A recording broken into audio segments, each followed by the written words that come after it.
Hey, good morning. It's Michelle Flood with eXp Realty, hitting you up on a good old, what is this, Wednesday morning, right after the 4th of July, 2022. And I just wanted to talk to you a little bit about the housing correction that is predicted and is inside my Florida Realtors magazine this morning.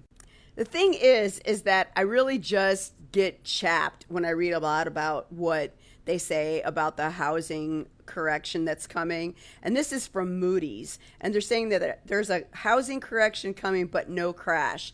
And the Fed's interest rate hikes will cause the pendulum to swing back down some places, but no crash if vacancies stay low and underwriting standards remain high.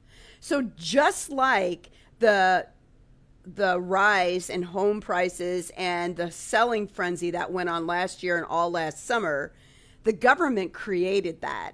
And the government is about now to create another one in the opposite direction because prices are kind of still high and people aren't really buying. So they're trying, and that's based on the fact that they've already raised interest rates. So they're just going to fuck with us some more because they need to. They need to overcorrect the market because I guess they're starting to figure out that the worker bees don't have any place to live. And oh my God, who will give me my Starbucks then? Jesus fucking Christ. They're counting on those vacancies staying low and underwriting standards to remain high. And we're talking about the underwriting part of the loan. And so there are standards and things that have to be done to make sure that you get your loan. So there's a whole process, and that's not me to talk about because I'm not a lender. I have an idea of what they're talking about, but I don't want to tell you wrong. So the mortgage chicks that are on the Whimsical Real Estate page, you should go watch those videos. It's really super important that you understand, especially if you're in the business to buy a house right now.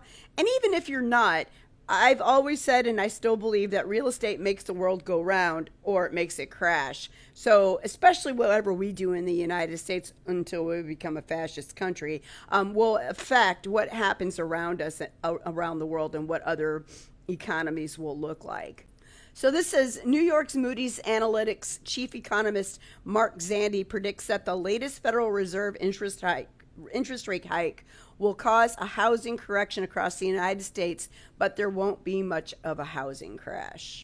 He suggests that the Southeast and Mountain West are the most overall housing markets, and the pendulum will swing back down. Cities and states due for a correction include Phoenix, Tucson, Arizona, the Carolinas, Northeast Florida, and above all, Boise, the most overvalued market in the country, according to Moody's analysts. While a reduction in housing prices is likely, however, renters won't see any immediate relief because home buyers have few options even if values fall.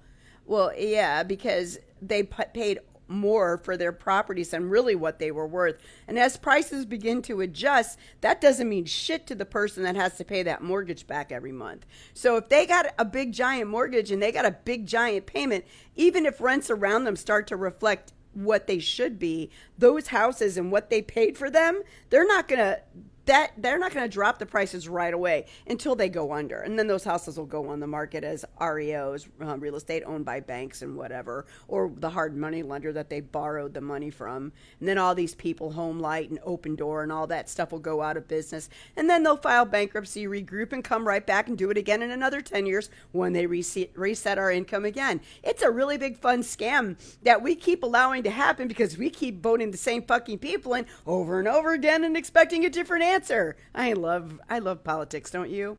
Zandi says the market likely won't crash, but the fundamentals remain strong. Vacancy rates are at an all-time low, mortgage underwriting quality is high, and most loans are plain vanilla 30-year or 15-year fixed products. There's no sign of subprime or negative amortization activity that precipitated the foreclosure crisis during the Great Recession. Which one? The one in the 30s or the one in the fucking 80s? You tell me, bruh. I don't know. So anyway, yeah, sorry, I'm just getting a little ranty. I just don't see the kind of mortgage defaults and distressed sales that would be necessary for big declines in housing values, Zandi says. That's when you get crashes and you have lots of foreclosures and a lot of distressed sales. That's just not going to happen. Oh, really? We just got out of that other market. You have no clue what's going to happen until you actually see whether or not people are going to default or not on their mortgages. So I don't know that I believe this. Like I was wrong about how soon the crash was going to start. But we're here, okay? Because people are not just willy-nilly throwing asking price out at anybody or even going over asking prices. We're starting to see things expire on the market. We're starting to see things sit on the market longer than they should. We're starting to see price drops of 4, 5, 6%, after 10 days on the market. This is a big deal and it's new, okay? So for this person who did this in June, the end of June, I don't believe that they know for sure what's going to happen. And I also think that they say these things on purpose, trying to drive the market to do certain things, just like they're doing with gas prices. We're at the same production and use level as we were before the pandemic. The reason why gas prices are what they are is, and don't even start with me, because the president doesn't set the prices. Don't you think that if they did in an upcoming election year, he would already set them lower so that the Democrats could win? Stop it. You're stupid and you don't understand economics. Like, I don't understand economics, but I do know that gas prices are set by the stock market and oil companies. That's it. And they're not making money in the stock market right now on anything else, because you know what? We're still not spending any money. We're still not going anywhere. We're not doing what we were doing before the pandemic, because some people don't even have jobs anymore. Baby boomers like myself fucking said, okay, I'll just retire. Kids younger, my kid said, I'm not going to work for somebody anymore. And here you are. It's a perfect storm. So just know they're manipulating this just like they were manipulating the gas prices. And you should really go check out Unfucking the Republic, a podcast that's out on any of the places you get your podcasts at. And you can also go out to unftr.com and you can look at, if you don't want to listen to them, you can look at their downloads, and they put all of their story up for you to read.